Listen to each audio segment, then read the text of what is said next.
aliás, é a segunda vez que ele nos brinda com a sua presença aqui no Centro de Itamaraty.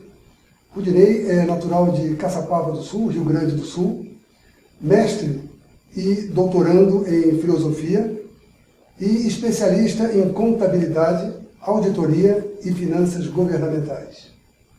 É auditor da Controladoria Geral da União, a CGU, e presidente do Sindicato Nacional de Analistas e Técnicos de Finanças e Controle da CGU e da Secretaria do Tesouro Nacional.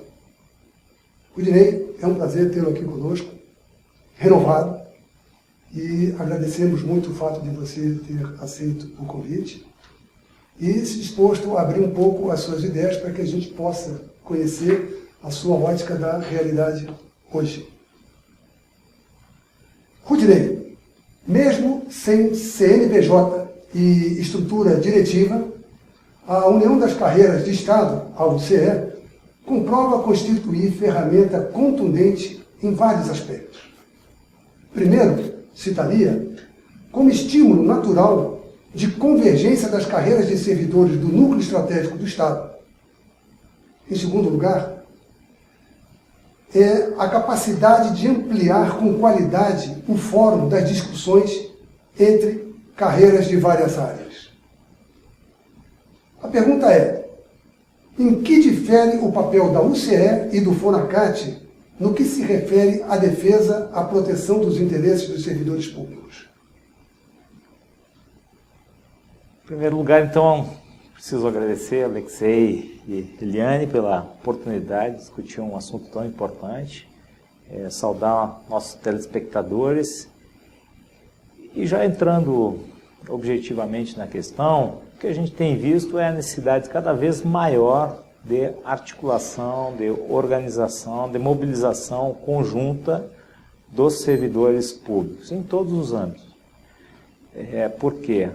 Nós temos questões atinentes ao serviço público que vieram à tona nas manifestações de meados de junho de 2013. A população foi às ruas dizer que quer serviços de qualidade, que não admite mais desvio de recursos públicos, que quer uma prestação à altura das suas necessidades de educação, de saúde, de segurança pública, e somos nós que temos que dar conta dessa prestação de serviço. Então, nós conhecemos a máquina pública, conhecemos os órgãos onde atuamos, e melhor do que ninguém pode dar essas respostas que a sociedade cobra, espera e precisa ter do Estado. Então, essa mobilização que houve em 2012 das carreiras, do serviço público em geral, ela foi necessária e será cada vez mais necessária daqui para frente. Não só para interesses corporativos, no bom sentido da palavra, de recomposição salarial, de atualização das atribuições. Nós sabemos que muitas carreiras têm atribuições defasadas ao longo do tempo e precisam, então, ser reorganizadas, não só para atender esses interesses que são legítimos e necessários, né? Veja que na iniciativa privada nós temos regras claras para a recomposição salarial. Todo ano os trabalhadores, se não têm um acordo salarial, eles vão à justiça e garantem a reposição por dissídio. E nós, servidores públicos, não temos database, não temos direito à negociação coletiva e não temos regulamentado o direito de greve. Então, é necessário unir esforços para garantir esses direitos. Mas não só para isso, nós precisamos estar unidos para dar aquelas respostas que a sociedade espera de um serviço público de qualidade. Perfeito, Rudinei. Agora, Rudinei, nos reportando a julho de 2012, da paralisação promovida pela UCE, verdade?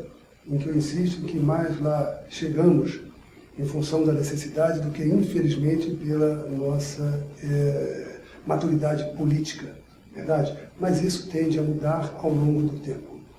Bem, além das reivindicações remuneratórias, eu pergunto a você, a UCE não deveria levantar outras bandeiras também essenciais ao servidor público, como, por exemplo, a falta de concursos públicos e o consequente incremento da terceirização da mão de obra? Certamente, Alexei, essa é uma questão que nós precisamos entrar de cara e buscar soluções, porque não podemos admitir, em hipótese alguma, precarização dos serviços prestados à população. O que vem acontecendo em muitos órgãos, por meio de terceirizações, inclusive de atividades finalísticas de determinados órgãos, né? Que é inaceitável e é ilegal, inclusive. Também contratações temporárias, o servidor entra, fica um tempo, presta um serviço, não adquire a cultura daquele órgão, daquela instituição, e assim como entrou, sai, e não se forma, então, uma consciência daquela prestação de um órgão específico, né? Então, para aprimorar a qualidade dos serviços públicos, nós precisamos ter carreiras bem estruturadas. Não podemos admitir essa quantidade imensa de requisitados na administração pública, servidores que não são de carreira, que vêm e às vezes assumem funções de comando nas instituições. Nós temos só na União mais de 11 mil empregados públicos que vêm de economia mista, empresas públicas e outras entidades, mas que não tem vínculo com aquele órgão, com aquela carreira específica, eventualmente não tem conhecimento aprofundado que um servidor de carreira acumulou ao longo de 10, 20 anos de serviço. Então, é uma das bandeiras, certamente, que mobiliza a atenção desse conjunto de servidores que tem um histórico, né, que tem condições de contribuir para a qualificação dos serviços públicos. Então, repito, é importante a mobilização para as campanhas salariais, né, mas tão ou mais importante é nós termos um serviço público de qualidade prestado por carreiras bem estruturadas, com remuneração digna, com recomposição garantida em lei, recomposição salarial, com atribuições bem definidas em relação aos cargos, que é outra coisa que o planejamento nunca se debruçou com a profundidade, com a seriedade que isso merece. As carreiras, a gente vê que muitas vezes vivem um conflito interno por falta de definição clara de atribuições entre os cargos que as compõem. Então tem várias questões aí que ensejam uma articulação, uma luta conjunta. A gente vê que o Ministério do Planejamento não tem uma política clara de recursos humanos. Vemos muitas vezes improvisações e órgãos... desconhecimento dos órgãos, né? Muitas vezes desconhecimento e pior do que isso, alguns órgãos, como a gente diz, inventando a roda para questões que eles consideram que são específicas, mas que a gente vai ver são questões que se repetem em todos os outros. Que é um exemplo clássico sobre isso, o controle de frequência. Então, tem órgãos isoladamente que contratam empresas para desenvolver sistemas. Agora, nós temos quase 40 ministérios, né? Se cada um for buscar soluções isoladas, onde é que está a gestão integrada de pessoal? É uma coisa que é inaceitável, né? Isso se repete em várias outras áreas. Cada órgão fica criando as suas soluções isoladas e não se consegue ter em vista o todo da administração pública. Esse é um grande erro que nós precisamos imediatamente superar. Estamos incidindo, inclusive, em gastos desnecessários, recursos que vão para o ralo, porque se fosse adotada uma solução global, ora, isso aí poderia ser replicado para todos os ministérios, né? Atenderia o conjunto de servidores e não uma categoria isoladamente. Então, para evitar essas questões, a gente tem que, inclusive, ampliar o canal de diálogo com o planejamento. A gente tem um canal de diálogo na SRT, que é a Secretaria de Relações de Trabalho, mas a Secretaria de Relações de Trabalho não gere pessoal, que é uma incumbência da CEGEP.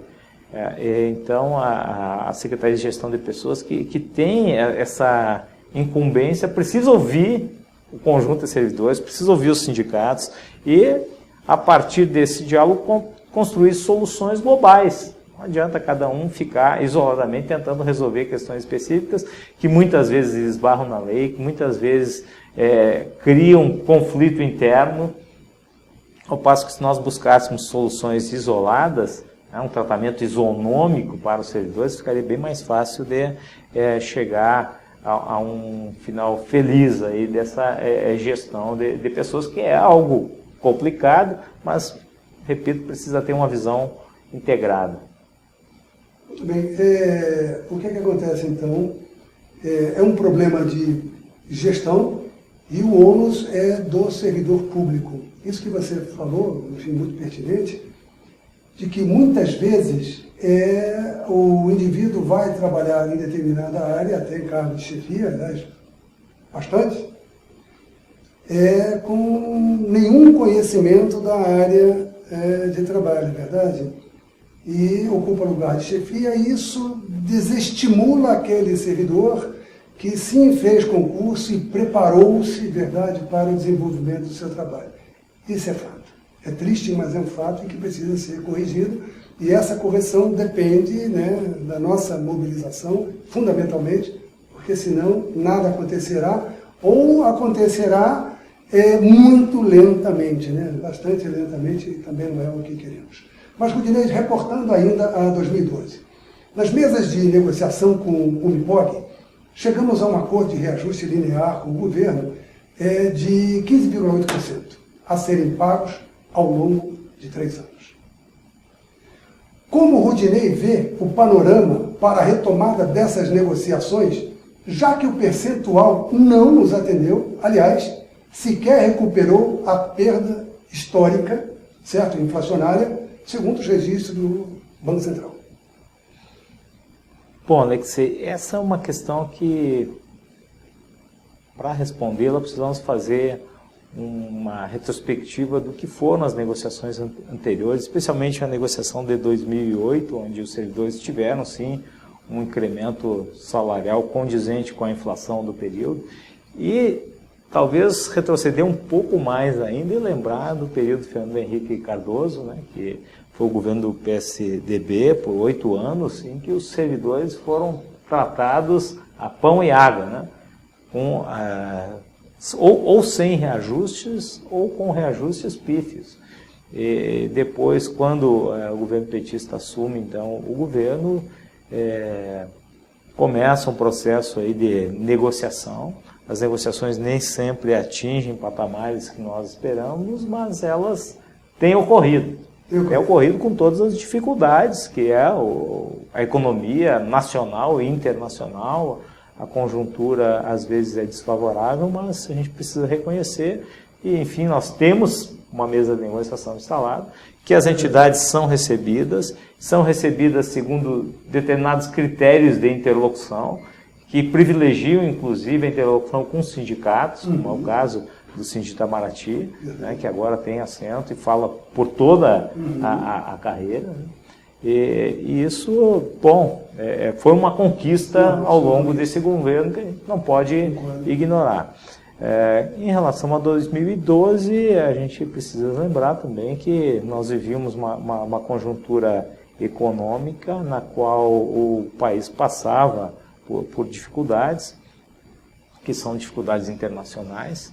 A economia do planeta, que tem hoje mais de 7 bilhões de habitantes, não pode continuar crescendo a ritmos alucinantes, senão nós vamos destruir o planeta. Então, esse discurso que o crescimento pode se dar sem limites é um discurso totalmente falacioso. Como é que nós vamos admitir que o planeta cresça a um ritmo de 5%, se a ritmos bem menor nós já estamos devastando a nossa fauna, a nossa flora, estamos tornando o planeta insustentável, consumindo recursos hídricos. Então, nós precisamos, em primeiro lugar, admitir que é possível crescer a ritmos muito grandes.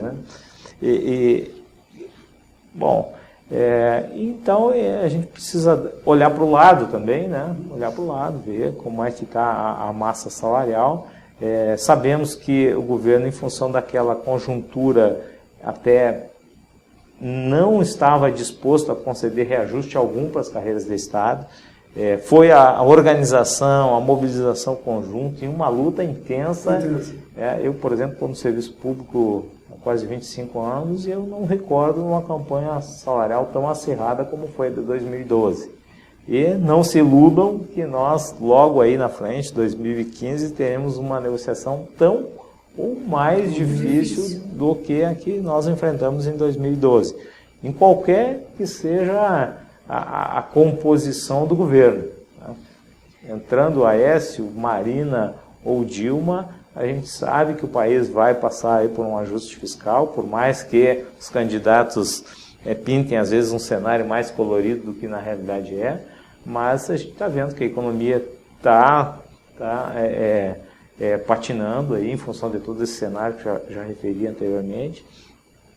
Então nós vamos passar por um ajuste, vamos ter que colocar a nossa pauta na ordem do dia. Isso vai exigir muito aí das lideranças, das categorias, a importância dos sindicatos, que alguns consideravam uma entidade já ultrapassada e dispensável, cada vez se mostra mais necessária, inclusive a adesão, não só a filiação e a contribuição mensal, sem a qual o sindicato não consegue sobreviver, mas a participação efetiva, a discussão, né? Nós precisamos fazer dessas instituições de mediação instituições que tenham realmente uma alta capacidade de interlocução, fazendo o meio campo aí entre servidores, governo e sociedade. Então, o papel dos sindicatos é cada vez maior nesse contexto todo, né,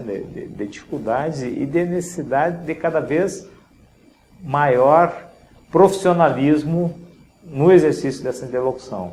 Rudinei, até pegando, enfim, o gancho da sua colocação, os sindicatos hoje, o comportamento do sindicato, até pela análise que você fez, está bastante amadurecido, quer dizer, não temos uma visão exclusiva das nossas necessidades, mas sim daquilo que provoca essas necessidades e das condições, verdade, dos interlocutores do governo em nos atenderem.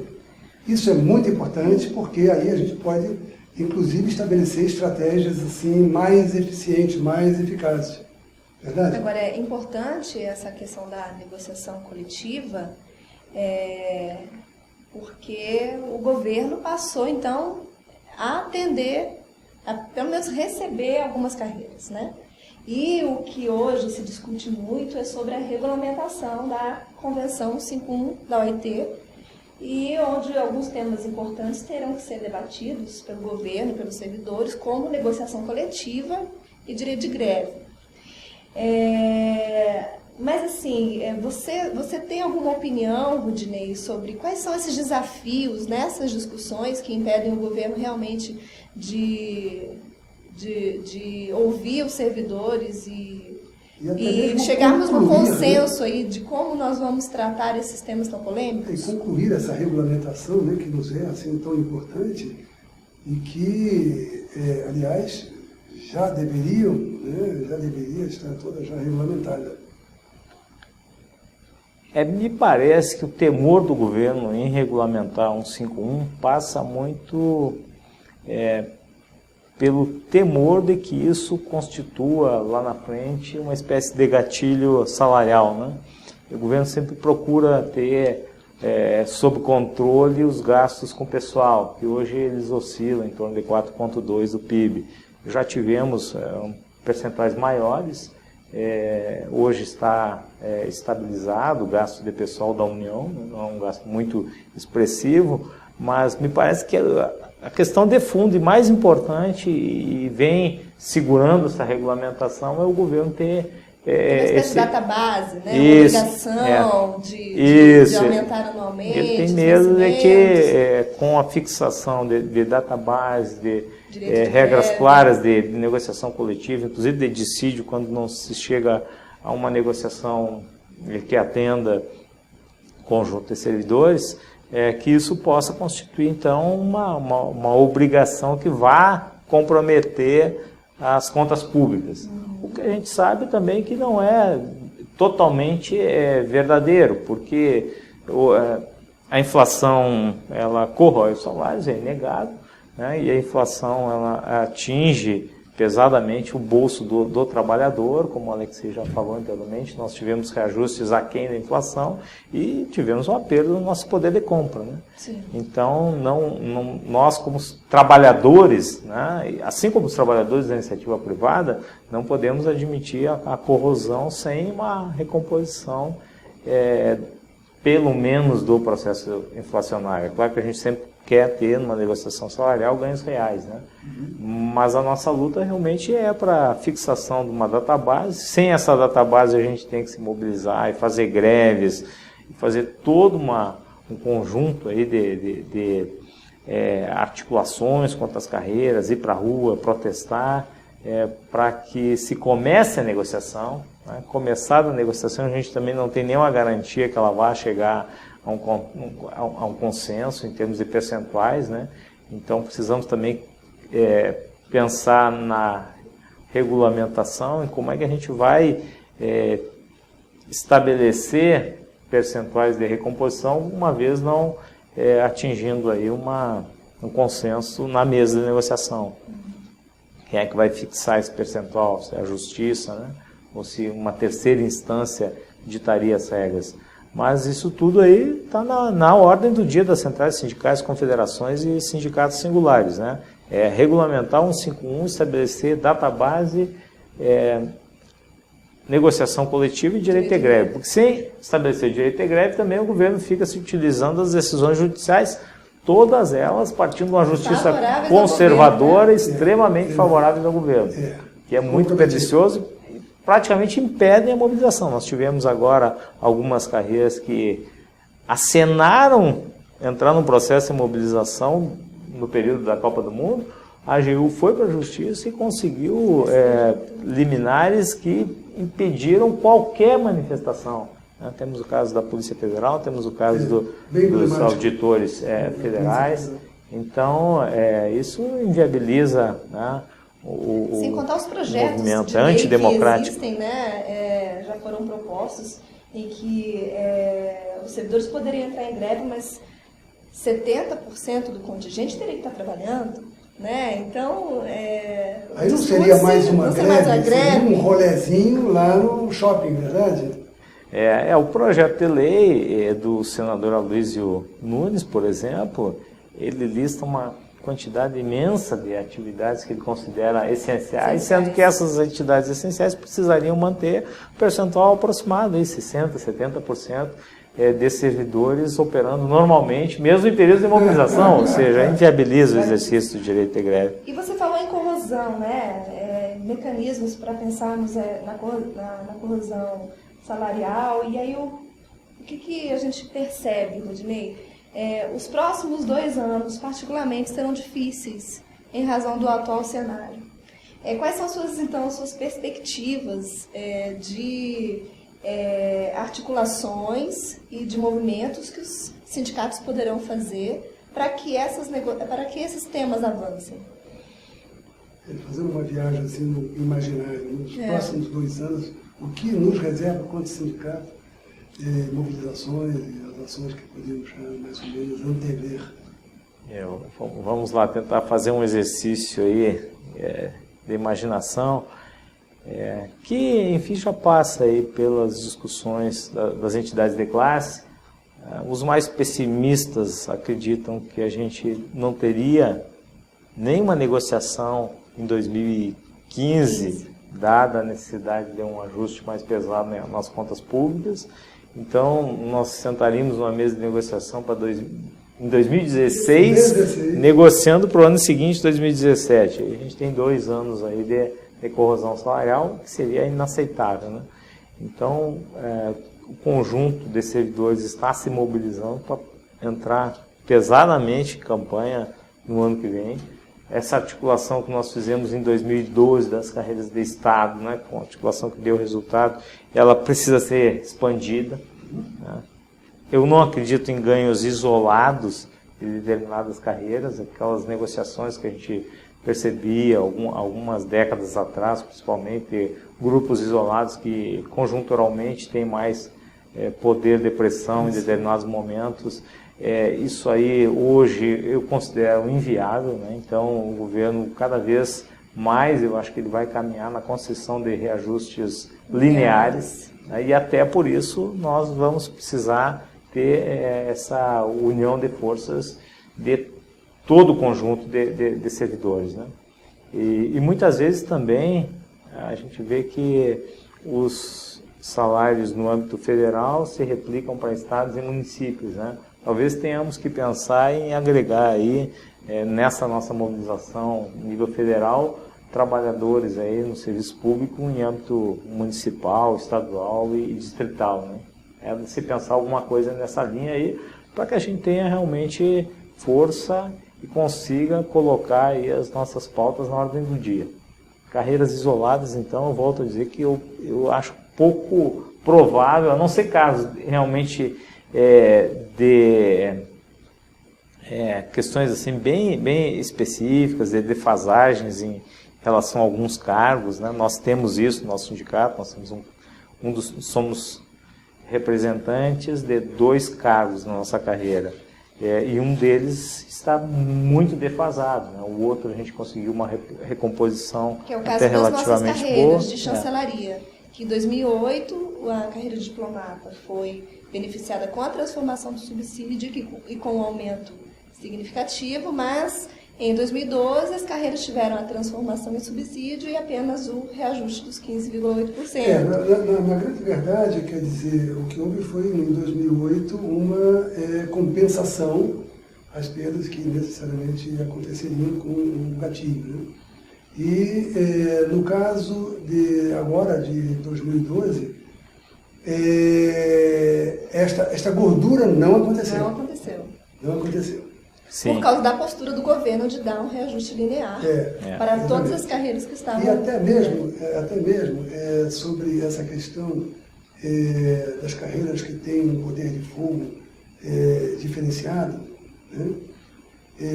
Não seria hoje viável, quer dizer, imagina se hoje não seria viável uma paralisação isolada, até por causa do precedente, que isso seria um estímulo a todas as demais carreiras e buscar um acerto linear. Então o governo já tem essa noção de realidade. Então, por outro lado, do ponto de vista estratégico, eu acho que nós, como sindicatos todos, temos que formular, enfim, planejarmos, né, ações conjuntas e bem globalizadas. Verdade? Exatamente. Só retomando esse ponto, eu acredito que alguns cargos, né, que têm a sua remuneração defasada, como é o caso, né, no Ministério de Relações Exteriores, é o caso na Controladoria Geral da União e na Secretaria de Tesouro Nacional, que eu represento, que talvez tenha sido um dos aspectos mais frustrantes da negociação de 2012, porque nós esperávamos poder ter recomposto já de forma diferenciada essa remuneração, não conseguimos, né? Eu acho que nesses casos a gente tem que retomar essa bandeira e colocar ela, como eu disse, na ordem do dia. Aí sim, talvez seja possível uma recomposição diferenciada, mas para o conjunto de servidores eu ainda penso que o governo deve tratar isso como um conjunto, né? E oferecer um percentual linear. Linear, certo. Rudinei, você ingressou no serviço público em 1988. Desde então você vem participando das atividades em defesa dos direitos dos servidores. O que você diria aos colegas sobre a importância de participar de movimentos sindicais? Com a sua experiência, o que você diria? Olha, eu já entrei no serviço público e uma das primeiras ações foi buscar filiação, né? Porque assim, se nós que somos servidores não tivermos interesse em resolver questões que nos afetam, quem vai ter, né? Entrei em 88 na Universidade Federal do Rio Grande do Sul, já me filiei, já assumi, né, postos de direção no sindicato. Depois, quando vim para a Receita Federal também, no primeiro momento já assumi postos aí no sindicato, antigo Sinditem, hoje Sindireceita, e quando vim para a CGU da mesma forma, né, já vinha com uma bagagem sindical e hoje então sou presidente nacional do nosso sindicato. E eu acredito assim que tem muitas questões que os próprios órgãos onde nós atuamos, o ministro do Estado, não tem condições de responder, e que os sindicatos, então, são chamados a apoiar os servidores, a levar uma discussão para o conjunto de movimentos sociais que têm interesse naquela atividade específica. Por exemplo, nós, lá da Controladoria Geral da União, tem algumas questões ligadas à transparência pública, ao combate à corrupção, que uma vez esgotado o canal no âmbito interno, nós temos que buscar apoio dos movimentos sociais que têm interesse em debater essas questões e ampliar, de alguma forma, esse nosso espectro de ação. Também os sindicatos precisam, hoje, mais do que nunca, estar constantemente em diálogo com o parlamento. A gente sabe que muitas questões que nos dizem respeito, projetos de lei, tramitam no Congresso Nacional e os servidores, enfim, não têm condições de isoladamente fazer essa interlocução, até porque ela requer profissionalismo, né, uma assessoria parlamentar competente, uma avaliação jurídica em muitos casos, né, que subsidia a nossa ação. Então, tem muitas questões que só esse conjunto organizado de servidores e organizado por meio de um sindicato pode realizar. Temos o caso aí das ações judiciais, né? Só nossos sindicatos têm, mais de uma centena de ações judiciais em fase de conhecimento, outras tantas em fase de execução. Temos um passivo trabalhista, aí no caso da União deve para os nossos servidores em torno de 2 bilhões de reais. E a gente precisa estar constantemente alimentando, subsidiando os profissionais com informações pertinentes para poderem apresentar essas execuções, né? A gente sabe também que a União trabalha sempre para protelar os pagamentos por meio da Advocacia Geral da União, e nós precisamos, então, estar constantemente acompanhando, subsidiando os advogados. Então, tem uma gama imensa de atividades que o sindicato realiza para facilitar a vida dos servidores. Então, assim, é de se esperar que esse servidor, no dia que ingresse no serviço público, ele já apresente a sua carta de filiação, para ter forças, né, para ter condições de ser representado e bem representado. Ele também tem que exigir uma representação à altura daquilo que ele merece, né, porque, enfim, nós aqui somos servidores de carreiras de Estado, carreiras que têm um papel importantíssimo a desempenhar no Estado. E servidores altamente qualificados precisam ter uma representação à altura das suas competências. Então, eles têm que participar, não só contribuindo mensalmente para a sobrevivência do sindicato, a manutenção financeira, mas têm que contribuir aportando ideias, fazendo críticas, né, e assumindo postos, né, porque hoje estamos nós na direção do sindicato, amanhã estarão eles, né, e é necessária e é fundamental a renovação.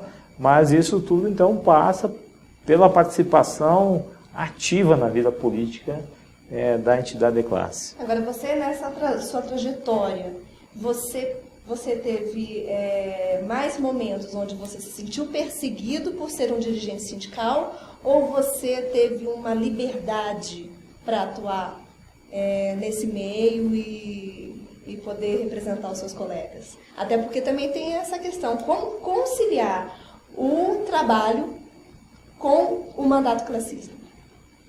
Essa é uma questão importante.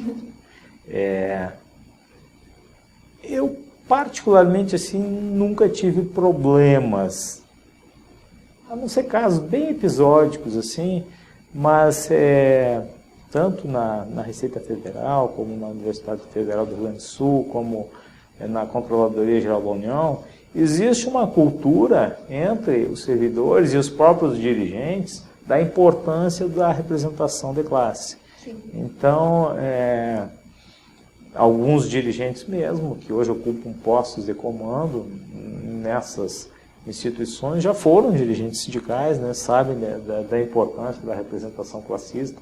Então, eu particularmente não tive assim, problemas, mas eu sei também de casos em que há perseguição, né, que há cerceamento aí da atividade sindical. E para tudo isso, é claro, a gente tem que garantir por lei, e hoje temos um encaminhamento adiantado com o governo de retomar as liberações para o exercício de mandato classista. Sem isso não se faz sindicalismo, sem servidores liberados integralmente.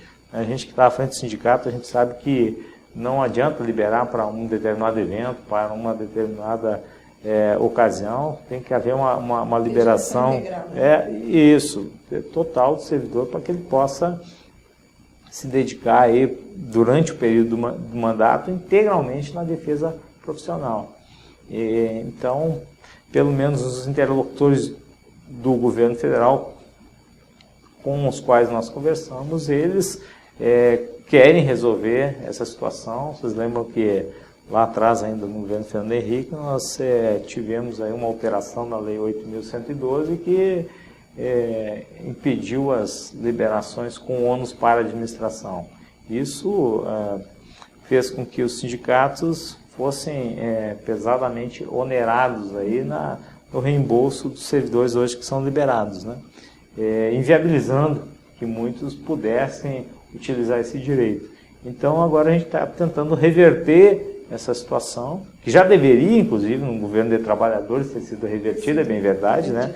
Esse foi um dos grandes erros aí desse governo, que não deu, né, não propiciou o reacerto aí dessa questão, mas agora pelo menos temos esse compromisso, né, assumido aí pelo ministro Ricardo Berzoini, pelo secretário-geral da Presidência da República, ministro Gilberto Carvalho, em tão logo passe o período eleitoral, eles encaminharem para o Congresso um projeto de lei garantindo as liberações, especialmente para sindicatos e para as instâncias superiores, aí, federações, confederações, centrais sindicais, liberações com ônus para a administração.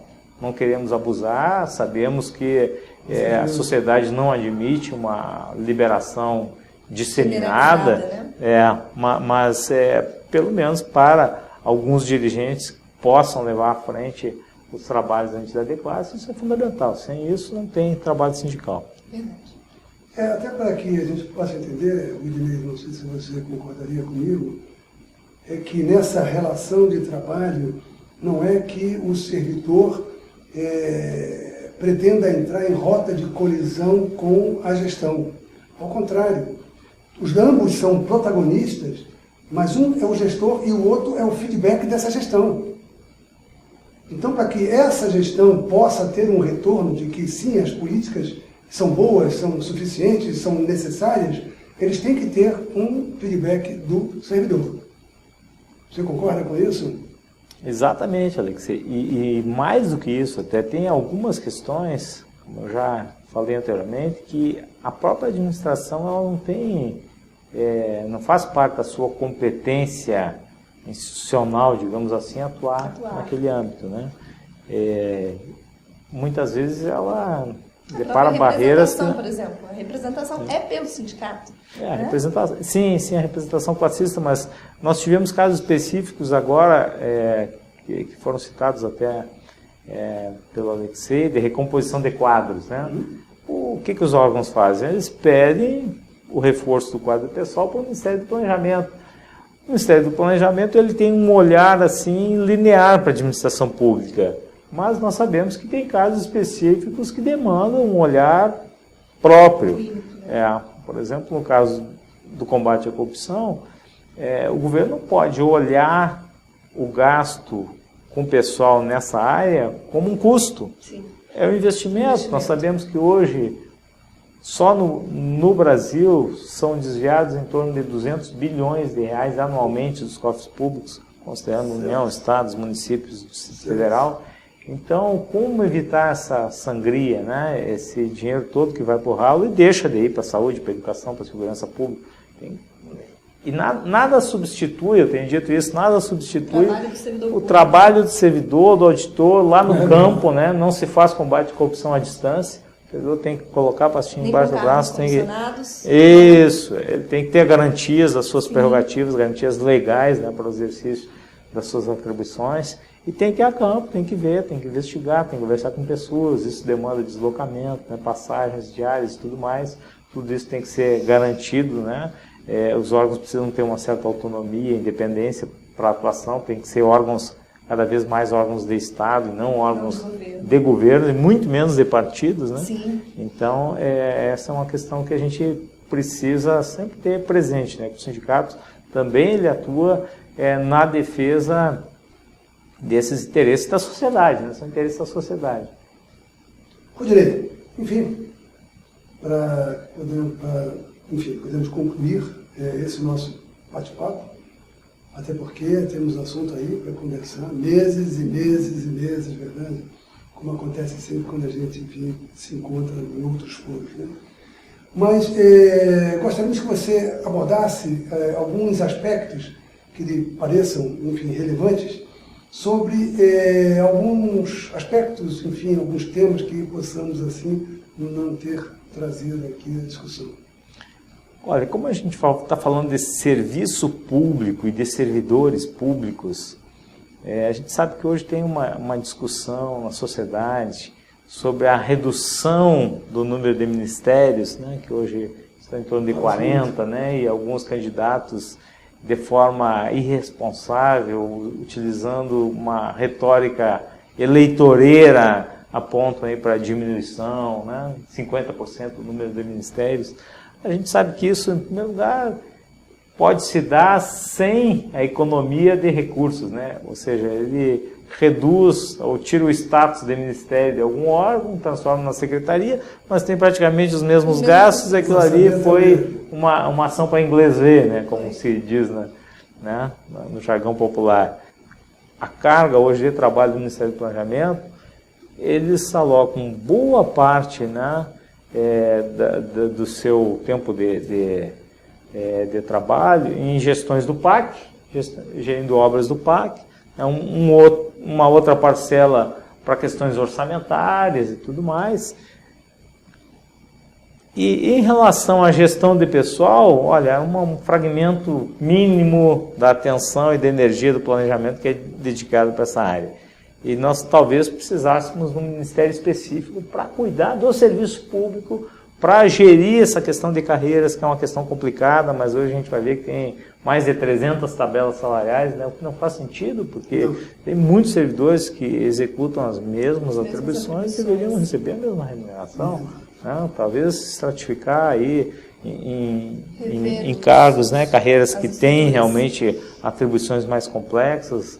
Então, poderíamos aceitar hoje talvez 3 estratificações, né, servidores com atribuições de alta complexidade, de média complexidade e de baixa complexidade.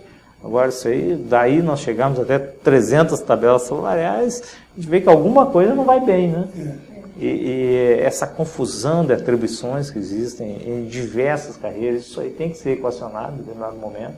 E a divisão de carreiras exclusivas, carreiras não exclusivas de Estado, ainda tem os servidores PCCs, PGPS nesse meio, as pessoas, o desvio de função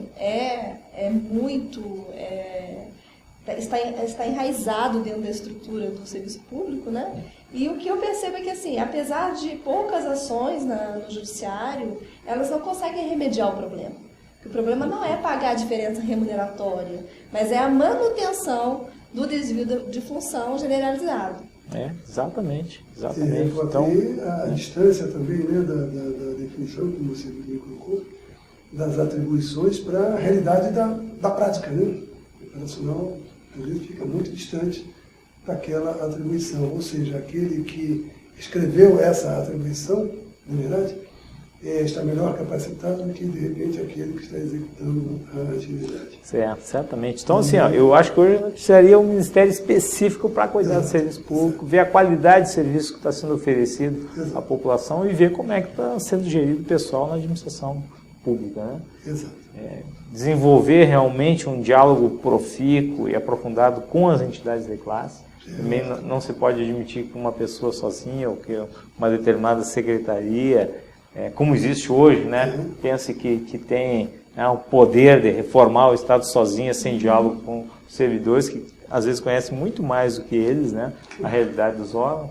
Então, a gente precisaria ter um olhar diferenciado para essa gestão do serviço público dos servidores, que hoje nós não temos, né.